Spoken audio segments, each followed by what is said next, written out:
I walked in on a family meeting about removing me. You know that moment when you walk into a room and everybody stops talking, like instantly? Yeah, that happened to me. Except it wasn't a group of friends or coworkers or something casual. It was my family, and they were having a meeting about me. My name's Josh. I'm 29, and I'm the middle child of 3 siblings. Grew up in what I thought was a normal, close-knit family. Mom, dad, older brother Mark, and my little sister Emily. We weren't rich or anything, but we were tight. Family dinners, birthdays together, matching pajamas on Christmas, all that. I used to believe blood was everything. And then one Saturday afternoon, that belief shattered in about 10 seconds. So here's the thing. After college, I moved out and got a job in another city. Did the whole independence thing for a few years. But then life happened. I got laid off during the pandemic. My savings took a hit. My apartment lease ended. So I did what I thought any loving family would be okay with. I came home for a while. Temporarily. At first, everything seemed fine.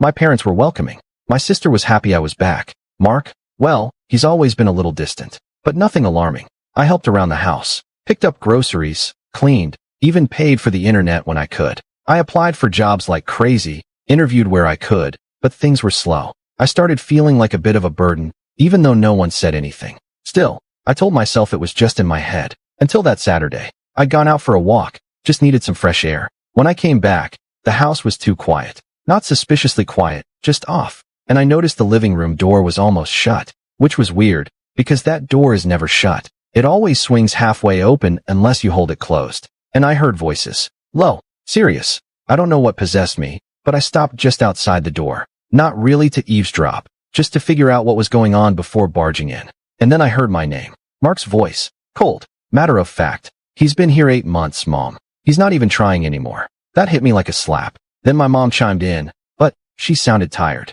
I know. I just don't want to push him when he's already down. He's not doing well mentally. Then Mark again. But he won't get better if we keep enabling him. He needs to grow up. He's almost 30. This isn't some sitcom where the sad brother lives in the basement forever. I stood there, frozen, heart pounding so loud I thought they'd hear it. Then Emily, my little sister, spoke. What if we talk to him about moving out? Not in a mean way, just like, maybe we help him find a place? Help with first month's rent or something. And my dad, he agreed. He said, it's time. He's family, but we can't put our lives on pause for him anymore. I think that's the moment something cracked in me. Because I wasn't being lazy. I wasn't mooching off them. I was trying. But I was also exhausted, depressed, embarrassed. And I thought they understood that. I pushed the door open. Slowly, they all went silent. Like I said, instant shut up. Guilty faces. Except Mark. He just looked annoyed. I said, so this is what family meetings look like now. My mom stood up, flustered. Josh, honey, it's not like that. No? Then what is it like?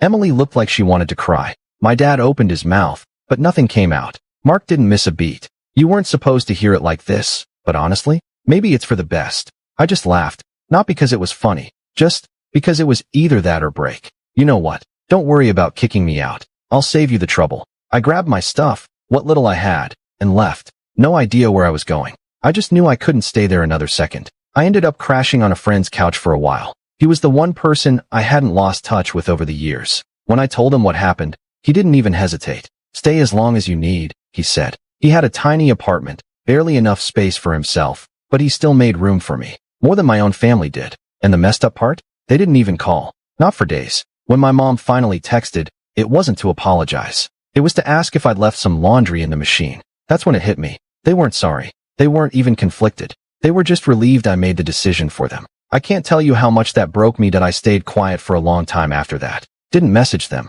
Didn't check their socials. Didn't even open the few texts my sister sent later on, saying, can we talk? Or, I didn't mean for it to go like that. Because the truth is, they meant every word they said. They just didn't mean for me to hear it. And once you hear something like that, you can't unhear it. For a while, I was in survival mode. I picked up part-time work at a warehouse nearby, helped out with errands for my friend to pay him back, started freelancing online, whatever I could do to scrape something together. It wasn't glamorous, but it was mine. And slowly, I started feeling human again. That's when something weird happened. About 3 months after I walked out, my dad sent me this long, awkward email. The subject line was just, update. He wrote something like, hope you're doing well. Just wanted you to know that Mark's moving back home for a while. He and Lisa are separating. He'll be using your old room. Thought you should know. No apology. No reflection. Just a casual heads up that the golden boy was moving back into the same space I was basically pushed out of. I stared at that email for an hour before closing my laptop.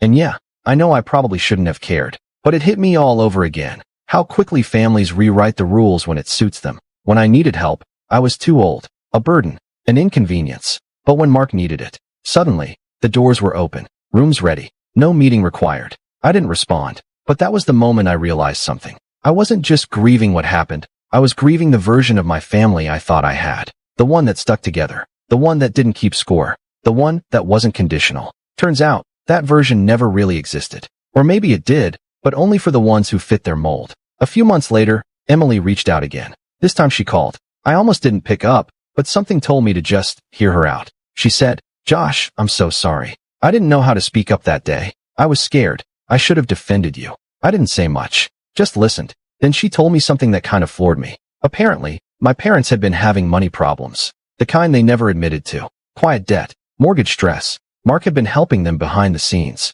paying little things off, covering bills. So when he brought up the idea of me leaving, no one wanted to push back, because upsetting Mark meant possibly losing that financial lifeline. It made sense, in a really disgusting, transactional way. I hung up the phone feeling both numb and weirdly free, because finally, I knew. It wasn't about me being lazy, or ungrateful, or broken. It was about value. They didn't see mine anymore, so I stopped trying to prove it. I focused on myself. I kept working. Eventually, I landed a stable remote job, got my own tiny studio. Nothing fancy, but again, mine. I started therapy too. Realized how much I'd let their approval define my self-worth. Started shedding that. And yeah, it's been hard. Some nights, it still hits me that my own parents chose comfort over compassion. That my brother treated me like dead weight. That my family had a meeting about removing me like I was some stain they were too polite to scrub in public. But here's the thing. Sometimes, distance isn't a punishment. It's protection. And just because people share your blood doesn't mean they deserve a seat at your table forever.